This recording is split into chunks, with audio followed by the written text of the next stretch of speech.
Hey guys, wait a minute. Mm,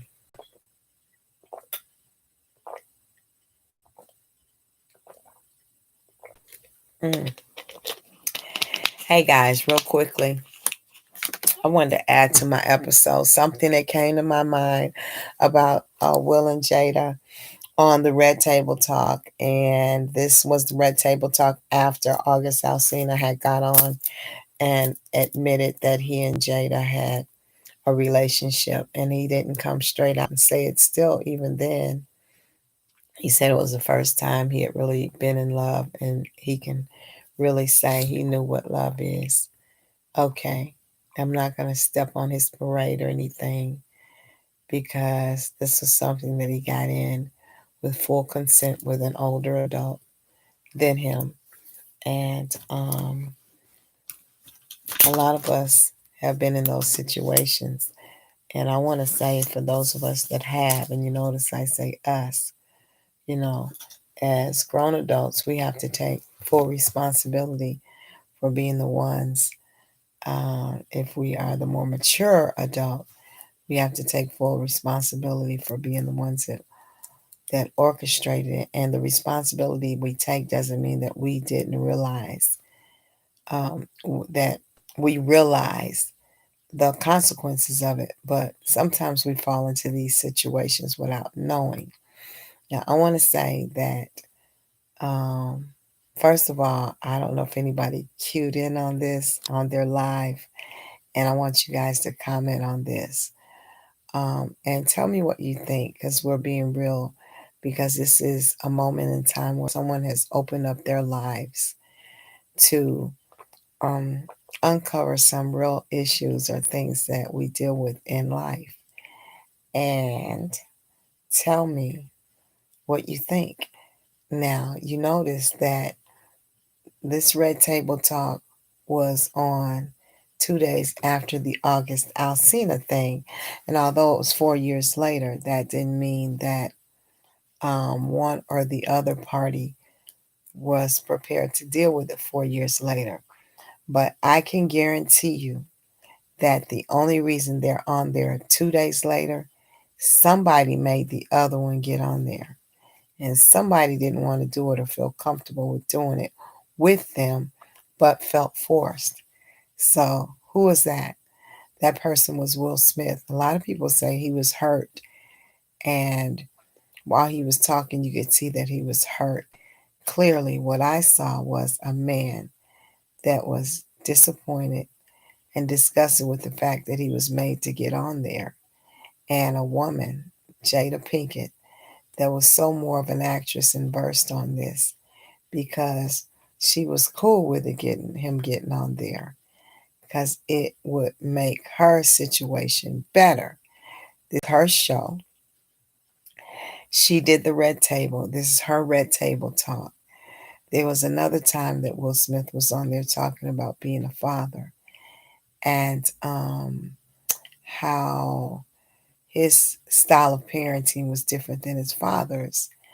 And I think that time was another time that Will didn't necessarily want to be on there, but because this is Jada's show, and she probably stomped and kicked and made him get on there because she probably said to him, Will, we have all these episodes and you've never been on there, and it would be great if you were on there. And she probably harassed him and harassed him and harassed him.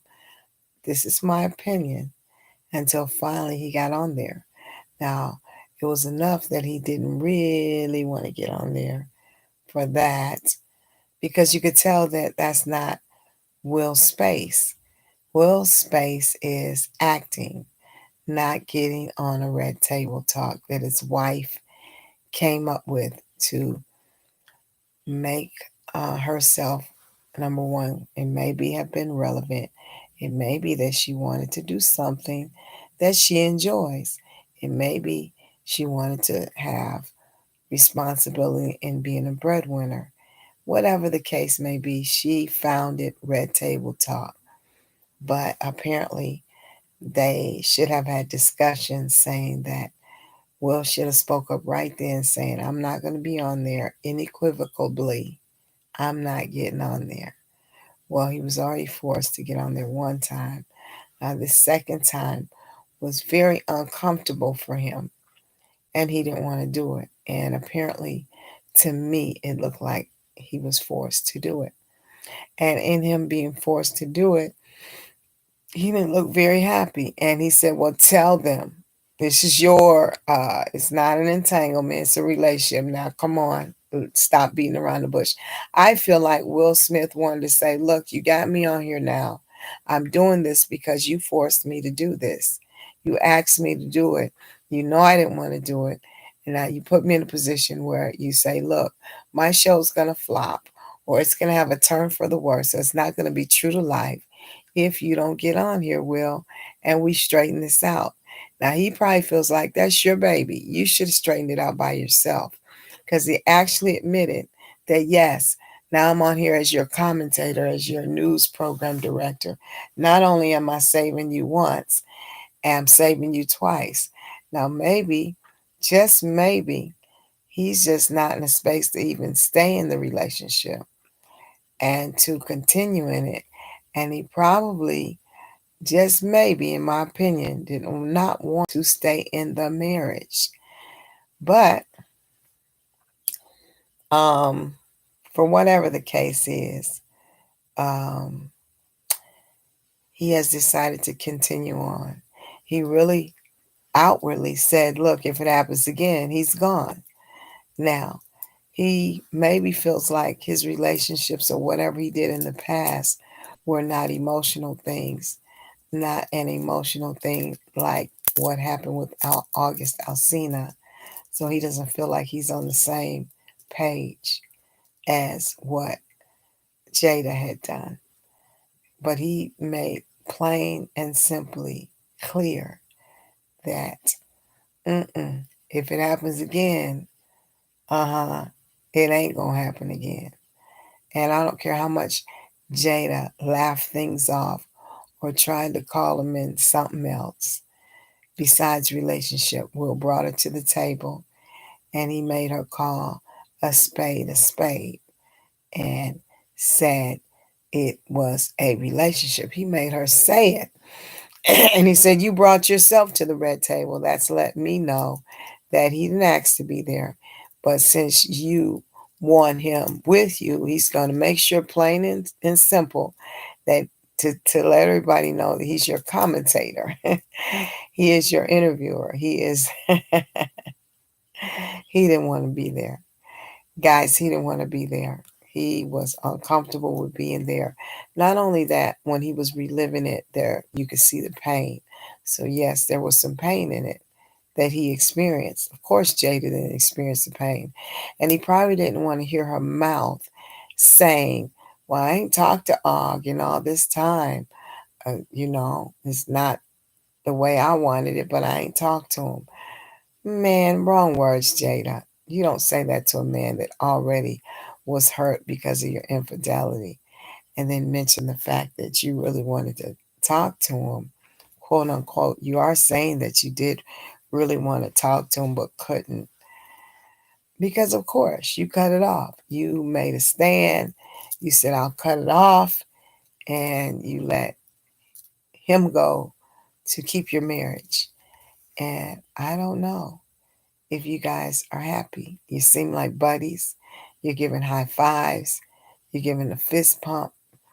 And there is something that Will mention to me, Lord, on that show where you guys were on the red table. He mentioned that you all have been through therapy behind this and all sorts of talking things out behind this. So this was a big turn for you guys. I do want to say that even if it's the world that wants the answers, Jada, listen to your man. He did not want to be on there. Clearly, we could see that he didn't want to be on there. And then when he got on there and you started taping, you didn't come clean. He's probably really disappointed in you not coming clean because he tried to say, come on now. You don't want to call it entanglements. You know it was really a relationship. And then again, come on now. You're back again calling it entanglement. Just go ahead and say it's you brought yourself to the red table. Now speak. Leave me out of it. I'm the commentator. Now speak. So I'm just going to leave that little bit for you guys to digest. It's late at night. It came to my mind. I told you when things come to my mind, then I think that I need to get on so that I don't slip. So, that being said, there's some real deep things going on and open the door to talk about infidelities. And it's a shame that it took a celebrity marriage to get us to talking. So let's talk about it. Let's discuss this thing. I'm going to do a series on it. So this is a part of me doing my series, trying to back up what I say, that I'm going to do a series on it. And this is my part. Um, I'm going to get off. I just wanted to get on for a moment. Hope you guys will think about that. And if you think I'm onto something deep and you're liking this channel, then subscribe, because I'm a person that's going to keep it real and talk about whatever comes into my lap, into my arena. I don't go looking for anything. So you might not see me on for a day or two or three. But when I get on, I'm going to get on and I'm going to talk about something that I think is relevant or that God has given me directly from the throne room. So please like my channel, subscribe to my channel, and hit the bell so that you get all the notifications of my videos. And guys, I'm going to bed. I don't know about you, but I'm going nighty night. And by the way, y'all like how I colored my hair? I did this myself on Saturday when I was in Tennessee, and I'm absolutely loving it. Everybody's liking it that I run into. And these are my natural curls. I don't ride it. I just wash it and go, guys. I have done, once it dries, I leave it like that.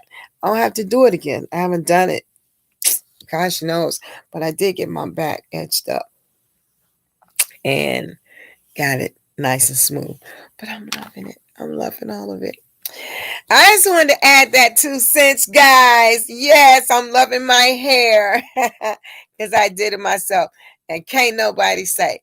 And now when I wake up, I can really say, I woke up like this. I woke up like this. Bye. I am going to drop the mic. Talk to you soon. Dropping the mic now.